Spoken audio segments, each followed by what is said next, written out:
angle. He'd assumed that he'd been in most of the tunnels that ran like a maze beneath the castle, but he quickly realized he was headed in an opposite direction from the public catacombs. This passage was leading him toward the nearby village, not the mountain. His sense of dread only intensified. A part of him wanted to turn around. He could seek his bed like his brothers and continue to exist in blissful ignorance. Why not?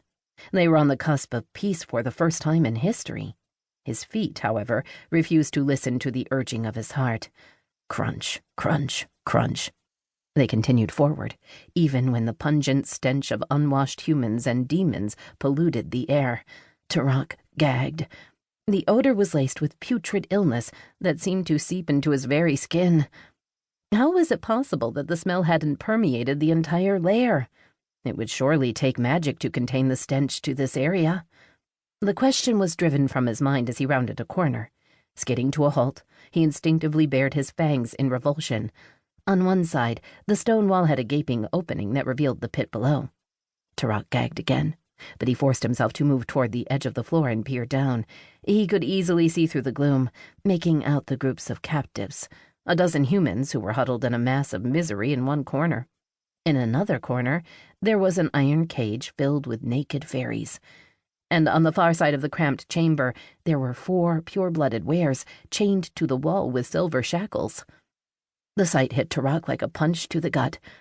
His faithful clansman, Chiron, had been right.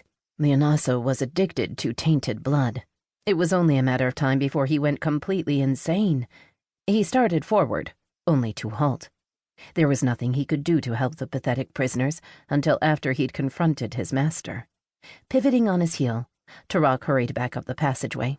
The sooner he could expose the Anaso, the sooner they could choose a new leader and continue with their plans for the future. Lost in his grim thoughts, Tarak was impervious to the chill that crawled through the air. The lair was filled with vampires. There were always chills. Sometimes the walls would be coated with ice.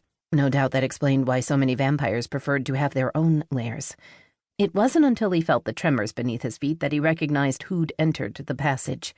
He stopped, his spine stiffening as he watched a shadowed form stroll toward him. The Anaso. The king was a large male with bluntly carved features and piercing eyes. He also had legendary vampire powers that had allowed him to claim the throne. Tarak had never encountered another demon who could equal him in raw dominance. Well, maybe Styx. The younger male continued to acquire power with every passing year, but Styx was as devoted to the Anaso as Tarak. The poor bastard was going to be devastated when he learned the nasty secret their master had been hiding. The Anaso halted, blocking the passage with his large body. An intentional attempt at intimidation? "Tarak," the male's voice echoed down the tunnel. "It's late. You should be in your quarters." Tarak felt a treacherous urge to turn and walk away, just leave the lair and start over. It would be the easiest solution. And the most cowardly, a voice warned in the back of his mind. The vampires who were depending on the Anaso to lead them into a new future deserved to know the truth, no matter how much it might hurt. "I had a mission that could not wait," he admitted. "A mission? That sounds ominous." The older male's tone was mocking, but Tarak didn't miss the fact his words were slurred. "Yes," he agreed. The Anaso's brows snapped together as he easily sensed Tarak's tension. "This is a private passage." Tarak met the male's penetrating gaze without flinching. "Why would you need a private passage?" The Anaso shrugged. "There are occasions a clan chief prefers to speak with me without revealing his presence. I need to assure him that the negotiations will remain confidential." The smooth explanation made sense.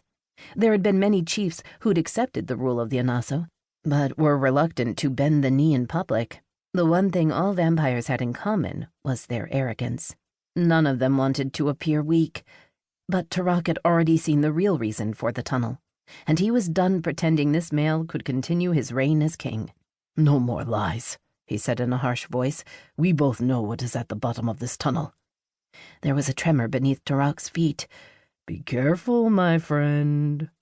We have been together a very long time." Tarak clenched his hands as pain lanced through his heart. "We have, which makes this all the more difficult."